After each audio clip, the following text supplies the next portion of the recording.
तर डोंबिवलीमध्ये 65 बेकायदा इमारती प्रकरणी सकाळी डोंबिवलीतील समर्थ कॉम्प्लेक्स या इमारतीवरती केडीएमसी तोडक कारवाई करणार होती। केडीएमसी सहाय्यक आयुक्त भरत पवार यांनी ही माहिती दिली आहे। एनडीटीव्हीच्या बातमीनंतर मात्र कारवाई रद्द झाली। 65 इमारती प्रकरणामध्ये मंगळवारी नगरविकास विभागाकडून बैठकीचं आयोजन करण्यात आलं। केडीएमसी आयुक्त आणि इतर अधिकाऱ्यांना मंगळवारी मुंबईमध्ये बोलवण्यात आलं।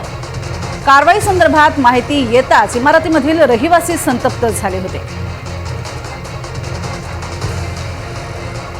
आम्हाला बिल्डर आणि जमीनदार म्हणजे जमीनदारांचा आमचा त्रास आहे। या लोकांचं काही आपसामध्ये भांडण आहे, त्याच्यामुळे हा सगळं प्रकरण चालू आहे। मग आता आम्ही आमची घरं कशी वाचवायची याचा प्रयत्न करतोय। तर उद्याची कारवाई होऊ नये एवढीच आमची विनंती आहे। आम्ही आता घर घेताना रेरा डॉक्युमेंट केले। आमचे SBI बँकमधून लोन आहे, HDFC बँकमधून लोन आहे, नॅशनलकृत बँकेमधून आम्ही लोन घेतलं आहे। जर त्या लोन घेताना पण एक लीगल फीस दिलेली जाते। त्या लीगल फीसचा अर्थ असा आहे की तुम्ही जी बिल्डिंग घेता ती लीगल आहे।